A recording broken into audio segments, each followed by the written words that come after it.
বিষ্ণু ইসলাম ওনার ইহুদি প্রতিবেশীর বাসায় যেতেন। এক ইহুদি কিশোর বিষ্ণু ইসলামের খেদমত করতে, ইহুদি ছেলে আমার নবীর খেদমত করতো, তারা ছিল নবীর প্রতিবেশী। তো অনেক দিন হয় ইহুদি ছেলেটা আসে না। বিশ্বনবী খোঁজ দিলেন ঘটনা কি, একটা ইহুদি ছেলে না আমার খেদমতে আসতো, ছেলেটা কই? খোঁজ নিয়ে জানলেন ছেলেটা অসুস্থ। বিষ্ণু ইসলাম ওই ইহুদির বাড়িতে চলে গেলেন ওই ছেলেটাকে দেখা করার জন্য, ভিজিট করার জন্য। সুবহানাল্লাহ পড়বেন না? গেলেন, যে দেখে ইহুদি ছেলেটা মুমূর্ষ, যান যান যায় যায় ভাব, বিছানায় পড়ে আছে, তার বাবা দাঁড়ানো। বিশ্বনবী তার মাথার পাশে বসলেন, মাথায় হাত বুলিয়ে দিলেন, আর ছেলেটাকে বললেন আসলিম, হে ইহুদি ছেলে আসলিম, ইসলাম ধর্ম গ্রহণ করো। তো ছোট্ট ছেলে ভাবে আমরা ইহুদি, এখন ইসলাম ধর্ম গ্রহণ করলে আব্বা যদি বকা দেয়, ফানাযারা ইলা ওয়াজহি আবি, ছেলেটা তার বাবার চেহারার দিকে তাকালো, দেখি আব্বা কি কয়। আব্বা যদি বলে তাইলে ইসলাম ধর্ম গ্রহণ করবো। ইহুদি ছেলেটা তার বাবার দিকে যখন তাকালো, ওর বাবা বলে আতিয়া আবুল কাসিম, আবুল কাসিম যা বলে তাই করো। আবুল কাসিম হচ্ছে বিষ্ণু ইসলামের একটা কুনিয়াত, উপনাম। আমার রাসূলের বড় ছেলের নাম ছিল কাসেম। যেমন দেখবেন আমাদের এলাকায় কারো ছেলের বড় ছেলের নাম যদি হয় আব্দুল্লাহ, এরা আব্দুল্লাহর বাপ বলে ডাকে। কারো বড় মেয়ের নাম যদি হয় ফাতেমা, এরা কি ডাকে? ফাতেমার বাপ বলে না? তো বিষ্ণু ইসলামের বড় ছেলের নাম ছিল কাসেম। ইহুদি বাবা বলল আতিয়া আবুল কাসেম, আবুল কাসেম যা বলে তাই শোনো, মানে মোহাম্মদ যা বলে তাই শোনো। এই কথা শুনে ছেলে সাহস পাইছে, ছেলে আবার পড়তে আরম্ভ করলো আশহাদু আল্লাহ ইলাহা ইল্লাল্লাহ ওয়া আশহাদু আন্না মুহাম্মাদার রাসূলুল্লাহ, পড়েন আল্লাহু আকবার। বিশ্বনবীর আহ্বান শুনে ওই আহ্বানে সাড়া দিয়ে ইহুদি ছেলে শাহাদা পড়ে মুসলমান হয়ে গেল। তার হৃদয়টার ঈমানের নূর দিয়ে আলোকিত করে দিল কে? প্রিয় ভাইরা, এবার রাসূল সাল্লাল্লাহু আলাইহি ওয়াসাল্লাম বের হয়ে আসলেন ঘর থেকে, আর বললেন আলহামদুলিল্লাহিল্লাযী আনকাযাহু মিনান নার, প্রশংসা সে আল্লাহর যে আল্লাহ জাহান্নামে চলে যাচ্ছিল প্রায় এমন একটা লোককে মুহূর্তের মধ্যে কালেমায়ে শাহাদাতের বদৌলতে জান্নাতি বানায় দিলেন। আওয়াজ করে পড়েন সুবহানাল্লাহ। এই হাদিস থেকে আমরা কি শিখলাম? What is the moral of the story? এক নম্বর স্টোরি হলো, প্রতিবেশী ইহুদি হোক হিন্দু হোক, যাবেন, সুসম্পর্ক রাখবেন, উপহার দিবেন, বিপদে পাশে দাঁড়াবেন, তাইলেই তো আপনাদের প্রতি, মুসলমানদের প্রতি তারা আকৃষ্ট হবে, ঠিক কিনা বলেন? আপনি যদি হিন্দুদের সাথে বৌদ্ধদের সাথে নাই মিশেন, নাস্তিকের কাছে নাই যান, তো ইসলামের সৌন্দর্যটা ওরা বুঝবে কেমনে? আমার অনেক হিন্দু পরিচিত ভাই আছে, ওরা আমাদের ইফতারির প্রোগ্রামে এসে একসাথে ইফতারি করে। অনেক মদখোর আমার সাথে বসে একসাথে ডিনার করে, হাফ প্যান্ট পরা, গলায় স্বর্ণের চেইন, হাতে স্বর্ণের ব্রেসলেট, আইসা আমার সাথে ডিনার করছে, আছে এরকম। গাঁজাখোর, আমি বলি আসো, welcome welcome to my dinner, আসো বসো। বসলেই তো আমি ওর ডিএনএ, চিন্তার ডিএনএ চেঞ্জ করে দেওয়ার সুযোগ পাবো, চিল্লায় বলো ঠিক কি না? আসতে হবে আমার কাছে। Our door is open, the door of Islam is open 24/7। সব সময় আমাদের ইসলামের দরজা আমার অমুসলিম ভাইদের জন্য খোলা আছে, না নেই? এই হাদিস থেকে দুইটা শিক্ষা। এক নম্বর শিক্ষা, প্রতিবেশী মুসলিম হোক অমুসলিম হোক, যান, অসুস্থ হলে একটু আপেল নিয়ে যান, আঙ্গুর নিয়ে যান, কমলা নিয়ে যান, তাদের সাথে ভালো আচরণ করেন। ইসলামের বিউটি দেখে, সৌন্দর্য দেখে অবাক হবে, নসিব ভালো হলে কোনোদিন কালিমা পড়ে মুসলমান হয়ে যাবে, ঠিক কিনা বলেন? তাহলে অমুসলিমের সাথে ভালো সম্পর্ক। বিশ্বনবী ইহুদির বাড়িতে গেলেন, ইহুদির বাড়ি, আর আমার মুসলমান ভাই আমার কাফের বলে, এরকম আছে না নাই? মুসলিম মুসলিমরা দেখতে পারে না, সহ্য করতে পারে। বিশ্বনবী সাল্লাল্লাহু আলাইহি ওয়াসাল্লাম ইহুদির বাড়িতে গেলেন, এটা একটা শিক্ষা। আরেকটা শিক্ষা হলো, ভাইয়েরা ধাক্কা মারে এসে সামনে এসে কি লাভ? প্রোগ্রাম তো শেষ হচ্ছে, এখনই শেষ হচ্ছে। তো এই যে আমাদের বকশি ভাই ওয়াদা নিল, হাত তোলালো, মিম বলে এত কথা বললো, তো আমি জেলায় জেলায় দিয়ে খালি হাত নাড়াই তোমাদের জন্য নাকি? হ্যাঁ, হাত নাড়াই শুধু। এই ধাক্কাইতে ধাক্কাইতে এদিকে এসে হাত নাড়াইতেছে, হয়েছে তো, দেখলাম তো, ঠিক আছে, মাশাআল্লাহ, অনেক সুশৃঙ্খল, অন্যান্য যে কোনো জেলার জন্য সুশৃঙ্খল। আমার দিকে তাকাও, আমার দিকে তাকাও, ঠিক আছে। এই যে দাঁড়িয়ে আছে, একটা ছেলে নড়ে না, দেখছেন? মাশাআল্লাহ মাশাআল্লাহ মাশাআল্লাহ। হ্যাঁ, এইভাবেই। আর কয়েকটা মজাদার কথা আছে, শোনো। এই হাদিস থেকে আমাদের শিক্ষা হলো, আমার প্রতিবেশী যেই ধর্মের হোক আমি সম্পর্ক রাখবো।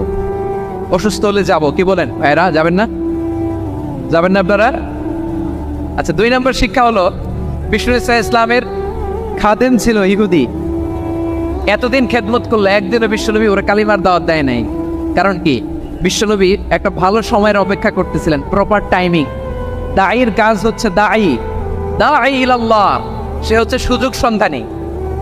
দায়ী সুযোগ খোঁজে, কখন দাওয়া দিলে ব্যাটে বলে হবে, ঝোপ বোঝে কোপ মারে, ঠিক কিনা বলেন? বিষ্ণু ইসলাম ভালো সময়ের অপেক্ষা করতেছিলেন, দেখি ভালো সময় আসুক আসুক আসুক আসুক। আস্তে আস্তে এমন সময় আসছে, ছেলে এবার মুমূর্ষ। অসুস্থ ব্যক্তির হৃদয় অত্যন্ত নরম থাকে।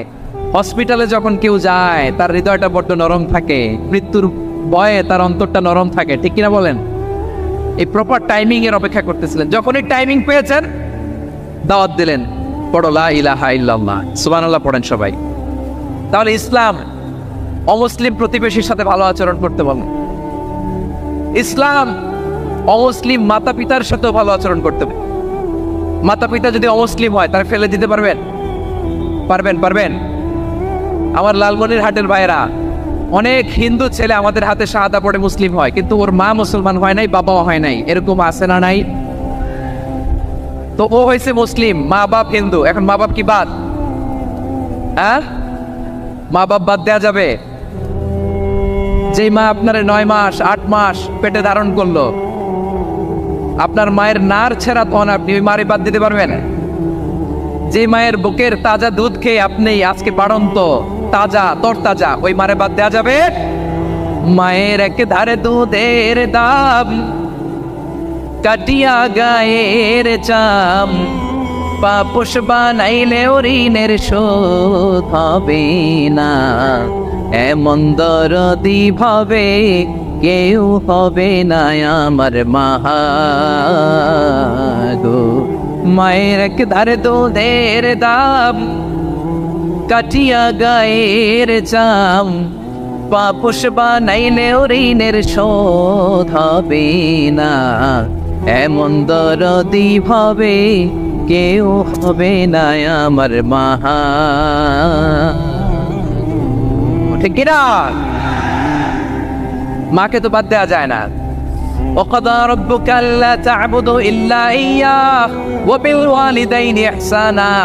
আল্লাহ বলে অবধারিত 2টা ভার্ডিক্ট তোমাদের জন্য, এক আল্লাহর ইবাদত করবা আর মা বাবার প্রতি ইহসান করবা। আদেশটা কার? মা বাবার প্রতি ইহসান করতে হবে।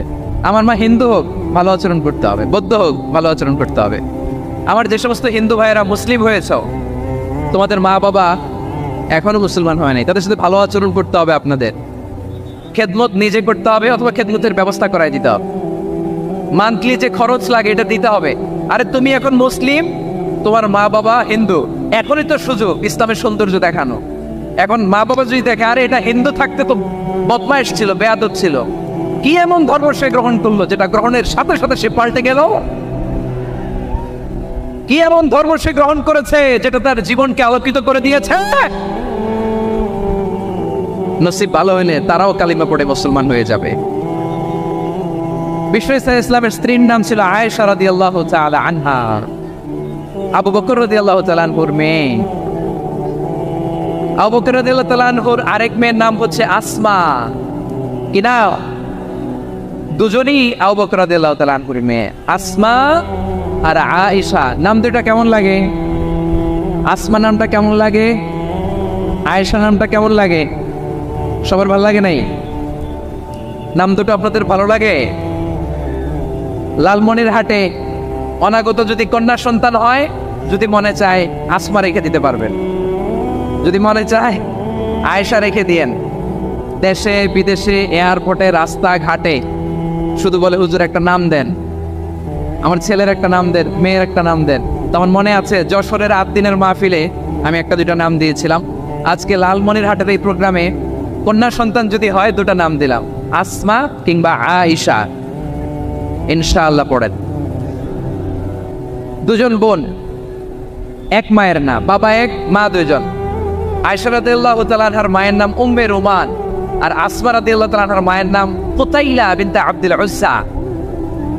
আবু বকর রাদিয়াল্লাহু তাআলা আনহু 4টা বিয়ে করেছিলেন। তো একই ঘটনা ঘটেছে এই ফ্যামিলিতে। আসমা ইসলাম ধর্ম গ্রহণ করে মুসলিমা, কিন্তু তার মা কুতাইলা মুশরিকা। আই রিপিট, বোঝার জন্য আমি আবারও বলি, আসমা রাদিয়াল্লাহু তাআলা আনহা মুসলিমা, আর আসমার মা কোতাইলা, আওয়াজ করে বুঝে থাকলে বলেন, আসমার মা মুশরিকা। তার মানে মেয়ে মুসলিম, মা মুসলিম, বেজাল আছে না নাই? কিন্তু কোতাইলা আর ধৈর্য ধারণ করতে পারে না। নার ছেড়া ধন, কলিজার টুকরা ধন, কলিজার টুকরা সন্তান আসমারে দেখতে বড্ড মন চায়। সাইয়েদনা আসমা রাদিয়াল্লাহু তাআলা আনহা মক্কা থেকে হিজরত করে মদিনায় চলে গেলেন। হুদাইবিয়ার পর যখন মক্কা মদিনার ট্রাফিক স্বাভাবিক হলো, মক্কার লোক মদিনায় যায়, মদিনার লোক মক্কায় আসে।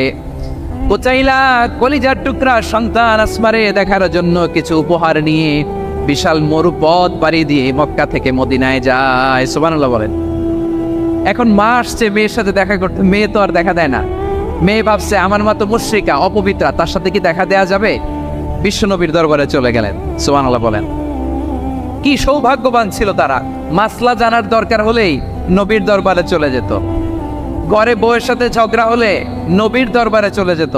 অনেক সাহাবী বলে আমার পেটে ক্ষুধা লাগলেও আমি নবীর কাছে চলে যেতাম, কারণ নবীর চেহারার দিকে তাকালেই আমার পেটের ক্ষুধা মিটে যেত। সাইয়েদনা আসমা রাদিয়াল্লাহু তাআলা আনহা বিশ্বনবীর কাছে চলে গেলেন, যে বললেন ইয়া রাসূলুল্লাহ, হে ইয়া হাবিবাল্লাহ, ইন্না উম্মি কাদিমাতুন ইলাইয়া ওয়া হিয়া রাগিবা। আমার মা মক্কা থেকে অনেক দূর মরুর পথ পাড়ি দিয়ে উপহার সামগ্রী নিয়ে মদিনায় আমার সাথে দেখা করতে এসেছে গো নবী। আমার জানতে বড্ড ইচ্ছে হয় আমি আমার মুশরিকা মাখা করতে পারবো কিনা। আফা আসিলুহা, আগে যেমনি আমি আমার মায়ের সাথে ভালো আচরণ করতাম, যেমনি আমি আমার মায়ের সাথে সদাচরণ করতাম গো নবী, এখন আমি মুসলিমা, মা মুশরিকা, এখনো কি আগের মতো সদাচরণ করতে পারবো নাকি?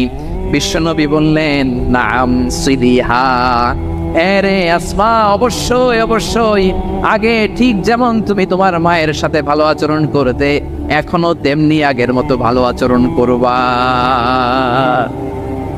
আওয়াজ করে পড়েন সুবহানাল্লাহ। কি ইসলাম আমরা পেয়েছি! কত ব্রড মাইন্ডেড আমাদের ইসলাম, কত ওপেন মাইন্ডেড ইসলাম, কত ওপেন আপ করতে পারে, চিন্তা করতে পারেন। বিশ্বনবী বললেন হ্যাঁ অবশ্যই, নাম সুলিহা, আগে যেমনি ভালো আচরণ করছো আসমা, এখন ওইরকমই করো, পারলে আরো বাড়াই করো। সুবহানাল্লাহ বলেন। তাহলে আমার যে হিন্দু ভাইয়েরা, হিন্দু বোনেরা, ইমানের বদৌলতে দৌলতে আপনি ধন্য হয়েছেন, আপনার আম্মা আব্বা এখনো মুসলমান হয় নাই, তাদের জন্য দোয়া করেন, তাদের জন্য দোয়া করেন, আল্লাহ যেন তাদেরকেও ইমানের দৌলত দান করে। আমরা সবাই পড়ি আমিন, আরো জোরে পড়েন আমিন। এখন বলেন, ইসলাম কি ন্যারো মাইন্ডেড রিলিজিয়ান না ব্রড মাইন্ডেড? লালমনিরহাটের যুবক ভাইরা আওয়াজ করো, ইসলাম কি ন্যারো মাইন্ডেড না ব্রড মাইন্ডেড? কতটা ব্রড মাইন্ডেড দেখেন। বিশ্বনবী সাল্লাল্লাহু আলাইহি সাল্লাম অমুসলিমরা যদি নবীকে উপহার দিত, ওই উপহারও বিশ্বনবী গ্রহণ করতেন। সুবহানাল্লাহ পড়েন। আপনার অমুসলিম বন্ধু যদি উপহার দেয়, সেটাও আপনি নিতে পারবেন, যেটা নেওয়া জায়েজ। কিন্তু আপনার বন্ধু যদি আপনার মদের বোতল দেয়, নিতে পারবেন? হ্যাঁ, মদের বোতল দিলে পারবেন। আপনার বন্ধু যদি আপনার পর্ক দেয়, পর্ক, শুকরের গোশত মিশ্রিত কোনো খাবার, ওটা নিতে পারবেন না। হালাল যে কোনো জিনিস নিতে পারবেন। বিশ্বনবী সাল্লাল্লাহু আলাইহি ওয়াসাল্লাম অমুসলিমদের দেয়া হাদিয়া গ্রহণ করতেন। কেমন নবী ছিলেন! আমার নবীরে চিনে নেন, আমার নবীর অ্যাটিটিউড জেনে নেন। বিশ্বনবী সাল্লাল্লাহু আলাইহি ওয়াসাল্লাম যখন কোনো জনপদে যেতেন, 3টা অপশন নিয়ে যেতেন। প্রিয় ভাইয়েরা আওয়াজ করে বলতে হবে, কোনো জনপদে গেলে আমার নবীর অপশন থাকতো কয়টা? আমার মতো 3 আঙ্গুল উঁচু করে দেখান আর বলুন, আমার নবী কোনো জনপদে গেলে কয়টা অপশন নিয়ে যেতেন? 1 নম্বর অপশন আসলিম তাসলাম। নতুন এলাকায় গেলে বলতেন আসলিম তাসলাম, ইসলাম ধর্ম গ্রহণ করো, শান্তিতে থাকবা, আমার ভাই হয়ে যাবো, আমরা ভাই ভাই, ইসলাম মানো, আমরা ভাই ভাই। অপশন নাম্বার কত? 1। যদি বলে না ইসলাম মানবো না, ওকে, অপশন নাম্বার 2, মুসলিম হওয়ার দরকার নাই, লা ইকরাহা ফিদ্দিন, ইসলামে কোনো বাড়াবাড়ি নাই। খ্রিস্টান আছো থাকো, বৌদ্ধ আছো থাকো, ইহুদি থাকতে চাও থাকো, কিন্তু আমরা যেহেতু রিজিওনাল সুপার পাওয়ার, আমাদের আন্ডারে থাকো, ট্যাক্স দিয়া থাকো, এটার বলে জিজিয়া। আলেম যারা আছেন বুঝবেন, এটার আরবিতে কি বলে? জিজিয়া। You pay us the tax, we will give you the security. তোমরা ট্যাক্স দিবা, আমরা সিকিউরিটি দিব, আমাদের আওতায় থাকবা, কেউ তোমাদেরকে আক্রমণ করতে পারবে না, আমরা নিরাপত্তা দিব। সুবহানাল্লাহ বলেন। এটা অপশন নাম্বার কত? আচ্ছা, বুঝে থাকলে বলেন 1 নাম্বার অপশন কি ছিল? ইসলাম। ইসলাম মানো শান্তিতে থাকবা, ভাই ভাই, আমরা ভাই ভাই। অপশন নাম্বার 2, ট্যাক্স দাও, আমরা নিরাপত্তা দিব, মুসলিম হওয়া লাগবে না। এখন 1 নাম্বারও মানে না, 2 নাম্বারও মানে না, মুসলিম হবো না, ভালো খ্রিস্টান থাকো, ট্যাক্স দাও, আমরা সিকিউরিটি দিব না, এইটাও মানে না। বিষ্ণু বলেন তাহলে তলোয়ার আমাদের আর তোমাদের মাঝে ফয়সালা করবে,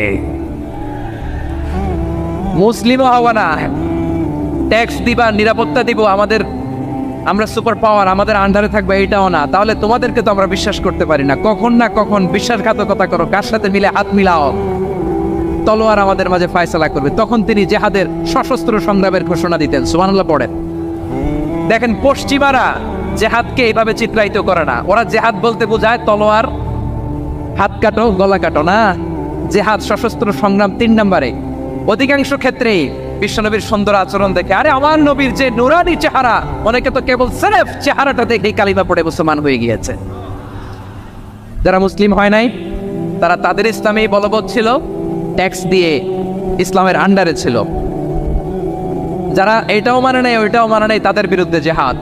বিষ্ণু ইসলাম 7ম হিজরিতে যখন খায়বার বিজয়ের পরে ইসলাম রিজিওনাল সুপার পাওয়ার হিসেবে আত্মপ্রকাশ করলো, বিশ্বনবী চিঠি লিখলেন অন্যান্য সুপার পাওয়ারের কাছে, রাষ্ট্রীয় চিঠি লেখে এক রাষ্ট্রপ্রধান আরেক রাষ্ট্রপ্রধানের কাছে, ঠিক কিনা বলেন? জানেন না আপনারা? এই যে 24-এর ছাত্র নাগরিক অভ্যুত্থানে, এই অভ্যুত্থান যখন শুরু হয়, আমি তখন সাউথ আফ্রিকাতে, একটা স্ট্যাটাস দিয়েছিলাম, গোটা নয় গোটা দেশ সংস্কার করা লাগবে। শুধু বাংলাদেশ নয়, সারা বিশ্বের বাংলা ভাষাভাষী লোকেরা এই আন্দোলনের সাথে সমর্থন তারা করেছে, এটাকে সাপোর্ট করেছে, তারা সমর্থন দিয়েছে। আমাদের ইউনাইটেড আরব আমিরাতের বাংলাদেশি ভাইয়েরা তারা সেখানে রাস্তায় নেমে এসেছিল, জানেন? ওইখানে ডেমনস্ট্রেশন করা যায় না, সেখানকার সরকার তাদেরকে যাবজ্জীবন দিয়েছিল। তখন আমাদের এই যে প্রধান উপদেষ্টা ডক্টর মোহাম্মদ ইউনূস সরাসরি G2G বলে, এটারে G2G, government to government, G2G, উনি চিঠি লিখলেন যে তাদেরকে, ইউর হাইনেস, এ সম্মানিত আমির, আপনি আমার এই চিঠির কারণে আমার সম্মানে এই 53 জন বাংলাদেশিকে মাফ করে দেন। এই চিঠির বদৌলতে বেকসুর খালাস পেয়ে গিয়েছিল আমাদের ভাইরা। জানেন না এই ঘটনা আপনারা? তাহলে গভর্নমেন্ট টু গভর্নমেন্ট চিঠি দেওয়া হয়। 7ম হিজরিতে বিষ্ণু ইসলাম সব সুপার পাওয়ারের কাছে চিঠি দিলেন, রোমান সম্রাটের কাছে, পারস্য অধিপতির কাছে, মিশরের অধিপতির কাছে, সবার কাছে চিঠি লিখলেন। চিঠির ভাষা ছিল এরকম, মিন মুহাম্মাদিন রাসূলিল্লাহ ইলা মুকাওকিস আযীমিল কিবত, মুহাম্মদ রাসূলুল্লাহর পক্ষ থেকে মিশরের বাদশার কাছে, আসলিম তাসলাম, ইসলাম মানো শান্তিতে থাকবা, সালামুন আলা মান ইত্তাবাআল হুদা, শান্তি তার জন্য যে হেদায়েতের অনুসরণ করে। সুবহানাল্লাহ পড়েন। তো এই চিঠি অনেকে ভালোভাবে রিসিভ করেছে, অনেকে এই চিঠি পাওয়ার পরে নবীর কাছে আবার ইন রিটার্ন উপহার পাঠিয়েছে। কি পাঠিয়েছে? উপহার। মিশরের বাদশা মুকাওকিস তিনি বিশ্বনবীকে বিশাল এক উপহারের ডালি পাঠিয়েছেন। মিশরের বাদশা মুকাওকিস ছিলেন ধর্মে খ্রিস্টান। লালমনিরহাটের ভাইয়েরা আওয়াজ করে বলেন, মিশরের বাদশা ধর্মে কি ছিল? খ্রিস্টান। কি উপহার দিয়েছিল আমার নবীকে? শুনতে মনে চায়? আওয়াজ নাই লালমনিরহাটের গলায়, শুনতে মনে যায়? 1000 স্বর্ণমুদ্রা, 1000 স্বর্ণমুদ্রা। 2টা খ্রিস্টান দাসী, একজনের নাম মারিয়া বিনতে শামউন আল কিবতিয়া, আরেকজনের নাম সিরিন বিনতে শামউন আল কিবতিয়া। একজন খ্রিস্টান দাস 20 থান কাপড় জামা বানানোর জন্য, আমরা নবী যেন সেলাই করে জামা বানাতে পারে এজন্য 20 থান কাপড়, 20 থান ফাইন গার্মেন্ট। সুবহানাল্লাহ পড়বেন না? এরপরে একটা গাধা যেটার নাম ছিল উফাইর, আর একটা খচ্চর, এটার নাম ছিল দুলদুল। খচ্চর চিনেন? গাধা আর ঘোড়ার ক্রসিং এ যে প্রাণীটা দুনিয়াতে আসে ওটার খচ্চর বলে। তো এই যে সুপার পাওয়ার খ্রিস্টান বাদশার কাছে নবী চিঠি লিখলেন, ওই খ্রিস্টান বাদশা আমার নবীকে উপহার দিল। বিশ্বনবী এই উপহারগুলো সানন্দে গ্রহণ করেছে। সুবহানাল্লাহ পড়বেন না? তাহলে অমুসলিম কেউ যদি আপনাকে উপহার দেয়, হালাল উপহার হলে আপনি গ্রহণ করতে পারবেন।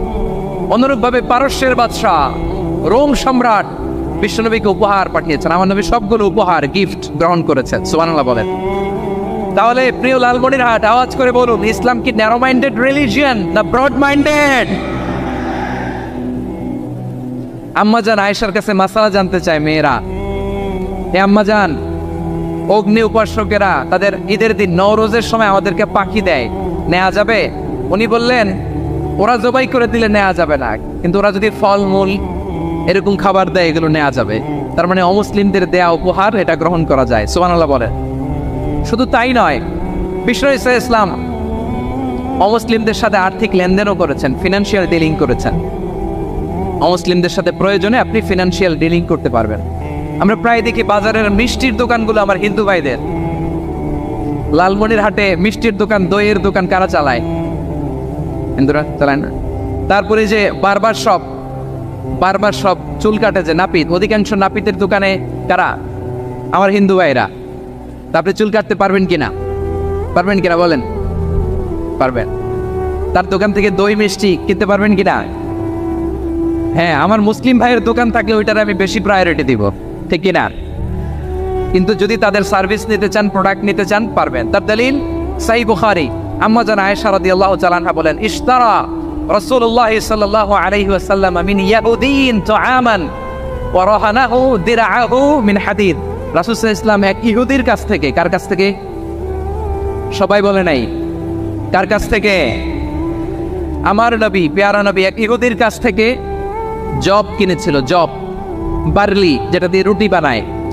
ওই জবের দাম দেওয়ার টাকা পয়সা নবীর কাছে ছিল না, ফলে নবী ওনার একটা পোশাককে মর্গেজ রেখেছিলেন, মর্গেজ, বন্ধক, যে এখন এটার দাম দিতে পারবো না, কয়েক কেজি বার্লি নিয়ে যাই আর বন্ধক হিসেবে আমার জামাটা রেখে গেলাম, যেই দিন দাম দিব ওই দিন জামাটা ছুটায় নিয়ে যাও।